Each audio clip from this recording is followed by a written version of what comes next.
Mahkamah Konstitusi menolak permohonan perkara syarat batas usia minimal calon kepala daerah yang diatur dalam pasal 7 ayat 2 huruf E Undang-Undang Pilkada. MK bahkan menegaskan syarat umur batas usia harus dipenuhi sebelum dilakukan penetapan calon kepala daerah oleh KPU. Mahkamah Konstitusi (MK) menolak permohonan perkara syarat batas usia minimal calon kepala daerah. MK berdalih, jika permohonan pemohon dikabulkan akan memberi pemaknaan baru yang berpotensi menimbulkan ketidakpastian hukum. MK menegaskan, jika KPU tidak mengikuti pertimbangan dalam putusan mahkamah, maka calon kepala daerah yang dimaksud berpotensi dinyatakan tidak sah oleh mahkamah jika nantinya digugat. Bahwa pengaturan mengenai persyaratan batas usia minimum calon kepala daerah tidak mengalami perubahan mulai dari berlakunya Undang-Undang 22 2014 sampai dengan Undang-Undang 10 2016, yaitu berusia paling rendah 30 tahun untuk calon gubernur dan calon wakil gubernur, serta 25 tahun untuk calon bupati dan calon wakil bupati, serta calon wali kota dan calon wakil wali kota. Terkait dengan syarat usia dimaksud, selama tidak ada ketentuan yang mengatur mengenai pembatasan usia dalam Undang-Undang Dasar NRI tahun 1945, hal demikian berarti konstitusi atau hukum dasar menyerahkan penentuan batas usia tersebut kepada pembentuk undang-undang untuk mengaturnya. Dengan kata lain, batasan persyaratan usia minimum dianggap sebagai bagian dari kebijakan pembentuk undang-undang. Persyaratan minimum tersebut harus dipenuhi ketika seseorang ditetapkan sebagai calon. Tidak hanya usia minimum, semua persyaratan dalam pasal 7 ayat 2 Undang-Undang 10 2016 harus dipenuhi pada tahap pencalonan. Dalam hal ini, sebagaimana permohonan aku, ketentuan pasal 7 ayat 2 huruf E Undang-Undang 10 2016 mengenai syarat minimum usia calon kepala daerah harus dipenuhi apabila seseorang mendaftar untuk mencalonkan diri atau dicalonkan sebagai calon kepala daerah. Selain syarat batas usia calon kepala daerah, MK juga mengubah aturan terkait syarat parpol mengusung calon dalam pemilihan kepala daerah. Parpol yang tidak memiliki kursi di DPRD kini bisa mengusung kandidat kepala daerah. MK menyatakan syarat ambang batas pencalonan kepala daerah 20% kursi DPRD atau 25% suara sah hasil pemilu inkonstitusional. MK kemudian memutuskan untuk syarat mengusung gubernur diatur dengan syarat ambang batas perolehan suara di pemilihan legislatif disesuaikan dengan jumlah penduduk termuat pada daftar pemilih tetap. Permohonan uji materi ini sebelumnya diajukan oleh Partai Buruh dan Partai Gelora. Ketua Mahkamah Konstitusi periode 2008-2013 Mahfud MD merespons putusan MK soal syarat pencalonan pilkada. Mahfud menilai keputusan MK terkait ambang batas adalah putusan yang demokratis. Putusan ini berkesesuaian dengan prinsip keadilan. Nah, itu kalau memang calon perseorangan itu boleh 6% misalnya ya, atau boleh 10%, maka partai politik dan gabungannya juga boleh dong 10%, karena dia lebih real. Sedangkan yang 10% perorangan ini terkadang tidak jelas juga, dia sudah milih parpol, jadi menyerahkan KTP-nya ke orang, kan jadi rancu. Oleh sebab itu menurut saya parpol itu disejajarkan dengan calon perorangan persyaratannya, dan ini yang dulu sudah pernah saya katakan. Wakil Ketua Umum Partai Golkar Ahmad Doli Kurnia menanggapi soal putusan MK terkait syarat pilkada. Doli menilai putusan MK bisa mengubah peta politik di seluruh wilayah termasuk Jakarta. Parpol yang tergabung dalam koalisi Indonesia Maju Plus harus duduk bersama untuk mengatur kembali strategi. Merubah dari perspektif politik pasti akan merubah konstelasi politik. Gitu. Tapi persoalannya apakah dalam 7 hari yang sisa ini akan baik atau tidak gitu ya. Makanya nanti akan kita pelajari. Dan memang kami sudah jadwalkan hari Senin. Pasca putusan MK hari ini, Balik DPR menggelar rapat bersama pemerintah membahas revisi Undang-Undang Pilkada. Kita pantau jalannya rapat di Gedung DPR RI, sudah bersiap jurnalis Kompas TV, Nanda Aprilia. Nanda, hingga saat ini ada rencana untuk merevisi Undang-Undang Pilkada dan ada kesan mendadak rapat DPR ini dilakukan antara DPR dan pemerintah untuk merevisi Undang-Undang Pilkada. Lalu seperti apa prosesnya saat ini?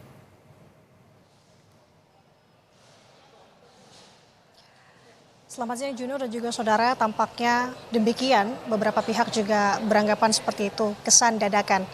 Dan kalau kami mengutip tadi yang disampaikan oleh Wakil Ketua Balik DPR RI Ahmad Baidowi, kami temui tadi pagi sebelum akhirnya rapat bersama ini dimulai. Ia pun menampik sebenarnya ini tidak dadakan, Jono dan juga saudara. Ia pun menjelaskan sejarah terkait akhirnya RUU Pilkada ini kembali dibahas di DPR hari ini bersama dengan pemerintah. Namun lebih jelasnya nanti akan saya sampaikan. Saya ingin lebih dulu menyampaikan bahwa hari ini sudah masuk ke rangkaian tadi dibuka oleh rapat bersama pemerintah dan juga DPR dihadiri oleh beberapa pihak yakni Menteri Dalam Negeri Tito Karnavian dan juga ada Menkumham, tadi ada Supratman Andi Aktas yang juga hadir. Nah, yang menarik tadi kami sempat mewawancarai Menteri Dalam Negeri yang menyebutkan bahwa tadi ia memberikan beberapa dim baru, setidaknya ada kurang lebih 30 dim baru terkait dengan RUU Pilkada. Dan lebih lengkapnya berikut adalah penuturan Menteri Dalam Negeri terkait dengan hal tersebut. Revisi undang-undang ini sendiri, pilkada, sebetulnya ini adalah bukan hal yang baru, tapi inisiatif dari DPR RI yang mengirimkan surat oleh Ketua DPR RI kepada pemerintah, CQ Presiden, tanggal 21 November 2023. Kemudian ada beberapa usulan-usulan revisi saat itu. Pemerintah kemudian menunjuk 3 menteri. Menteri itu Menteri Dalam Negeri, Menteri Kumham, dan Menteri Keuangan mewakili pemerintah untuk membahas. Dan kami sudah melakukan pembahasan internal pemerintah, panitia antar kementerian, termasuk juga mengundang KPU, Bawaslu, DKPP. Dan saat itu kita sudah menyusun DIM, daftar isian masalah, yang jumlahnya 496, yang meliputi 42 pasal, 12 usulan baru pemerintah, dan ada 30 usulan baru dari DPR RI.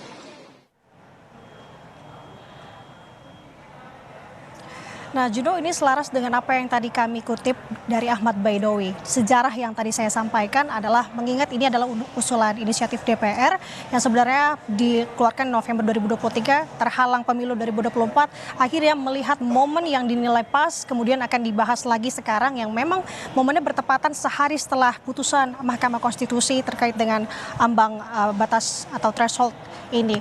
Nah, sekarang situasinya tadi sudah dibentuk untuk panitia kerja, kemudian diskors terlebih dahulu akan dilanjutkan pada pukul 1 siang nanti, yakni rapat panja yang ini sifatnya masih kita lihat dan tunggu sebenarnya apakah ini tertutup ataupun terbuka. Namun kalau kami mengutip beberapa poin, hal yang disampaikan kembali oleh Ahmad Baidowi yang terpenting sebenarnya untuk saat ini terkait dengan putusan Mahkamah Konstitusi kemarin terkait dengan mundurnya ambang batas ini adalah satu, yakni putusan Mahkamah Konstitusi menurunkan ambang batas ini dinilai akan diharmonisasikan, kemudian akan diakomodir putusan ini, yang dimana poin pentingnya adalah untuk membahas partai non-parlemen dalam putusan tersebut ini dapat maju meskipun tidak memiliki kursi di DPRD. Nah, ini yang dirasa harus digodok secara detail seperti apa, kemudian hasilnya nanti akan diserahkan ke KPU dengan aturan PKPU. Jadi ini yang paling penting yang tadi Ahmad Baidowi sampaikan adalah terkait dengan partai non-parlemen kini bisa mengusulkan kandidat meski tidak memiliki kursi di DPRD. Nah, ada beberapa hal tadi juga kami tanyakan, apakah ini berpotensi akan adanya dalam tanda kutip anulir begitu ya, meskipun kita tahu putusan Mahkamah Konstitusi kemarin bersifat final dan mengikat dan juga tidak ada klausal tambahan terkait dengan hal tersebut. Ia tidak memberikan jawaban secara gamblang ataupun jelas, namun ia menuturkan bahwa tidak akan mengganggu hasil putusan Mahkamah Konstitusi. Ini sudah sifat final dan juga mengikat. Yang ia sampaikan adalah untuk lebih detailnya lagi membahas bagaimana sebenarnya dari hasil putusan itu, kemudian ini akan dibuat lagi aturan-aturannya secara turunannya ke bawah seperti apa, dan ini bisa merata tidak hanya di Pilkada Jakarta tapi di seluruh Indonesia. Nah, Juno dan juga saudara, terkait dengan putusan ini ada beberapa hal yang ingin kami sampaikan, yakni sebagai informasi putusan MK kemarin adalah mengabulkan sebagian gugatan yang diajukan Partai Buruh dan Partai Gelora terhadap UU Pilkada. Kita akan menampilkan grafisnya untuk Anda terkait dengan detailnya seperti apa. Dalam putusannya saudara, MK mengubah syarat putusan Pilkada, Pilgub dan Wali Kota. Untuk pemilihan gubernur, DPT 2 juta kurang minimal 10% suara sah. Untuk DPT 2 sampai 6 juta dengan 8,5% suara sah. Kemudian untuk DPT 6 sampai 12 juta sebesar 7,5% suara sah, dan juga DPT lebih dari 12 juta yakni di 6,5% suara sah.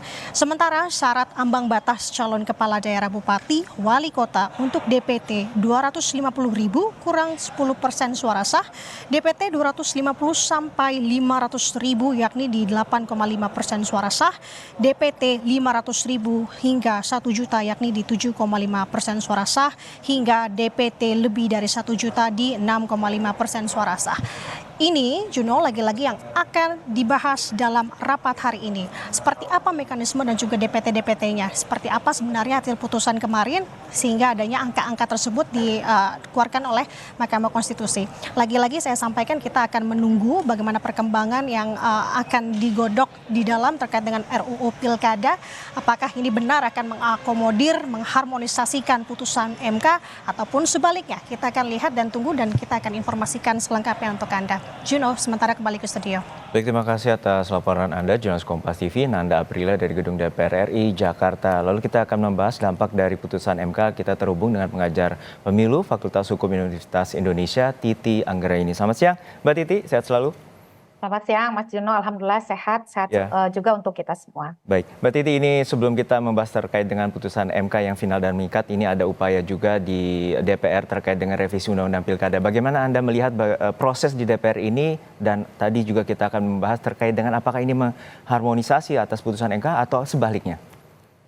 Iya, jadi kalau kita ikuti perjalanan RUU Pilkada ini merupakan agenda lama DPR yang sudah dimulai sejak 2023. Di mana pada bulan November 2023 itu disahkan RUU Pilkada ini sebagai RUU inisiatif DPR. Pada waktu itu tujuannya adalah hendak memajukan Pilkada yang semula di bulan November 2024 menjadi ke bulan September 2024. Kenapa ingin dimajukan? Ada banyak faktor, antara lain yang kalau kami bisa baca pada waktu itu, karena anggota DPR hasil pemilu 2024, kalau pilkadanya di bulan September 2024, maka dia kalaupun kalah tetap bisa dilantik sebagai anggota DPR pada 1 Oktober 2024. Karena mengapa? Karena ada persyaratan di Undang-Undang Pilkada bahwa anggota DPR itu harus mengundurkan diri kalau dia maju di pilkada.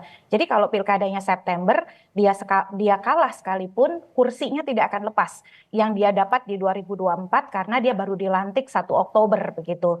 Tapi kan kemudian ada putusan Mahkamah Konstitusi, putusan nomor 12 garis miring PUU strip 22 Romawi garis miring 2024 dan putusan nomor 27 tahun 2024 yang dalam pertimbangan hukumnya Mahkamah Konstitusi mengatakan pilkada tidak boleh diubah jadwal keserentakannya selain dari yang sudah diatur dalam pasal 201 Undang-Undang Pilkada, yaitu di bulan November 2024. Nah, dua putusan MK itu melandaikan perubahan atau revisi terbatas Undang-Undang Pilkada ini.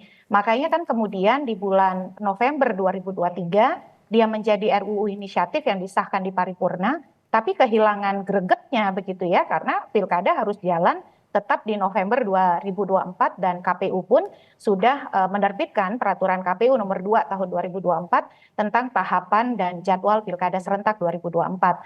Nah, kalaupun kemudian RUU ini misalnya bergulir terus, hari ini ada pembahasan di Balek, pertanyaan mendasarnya apa materi yang akan dilanjutkan pembahasannya. Kalau kita baca naskah yang disahkan pada saat paripurna sebagai RUU inisiatif ya, jadi baru inisiatif, belum pembahasan bersama, pada waktu itu antara lain ingin mensinkronkan beberapa nomenklatur dan pengaturan terkait persyaratan calon yang sudah diputuskan oleh Mahkamah Konstitusi. Misalnya soal peristilahan Panwas pemilihan menjadi Bawaslu kalau tingkatnya adalah pengawas yang permanen karena ada putusan MK nomor 48 tahun 2019 yang mengatur soal itu. Kemudian juga soal persyaratan mantan terpidana yang maju pilkada serta merespon putusan nomor 85 tahun 2022 di mana penyelesaian perselisihan hasil pilkada itu diselesaikan tetap oleh Mahkamah Konstitusi bukan oleh Badan Peradilan Khusus karena tidak lagi ada perbedaan antara rezim pilkada dan pemilu.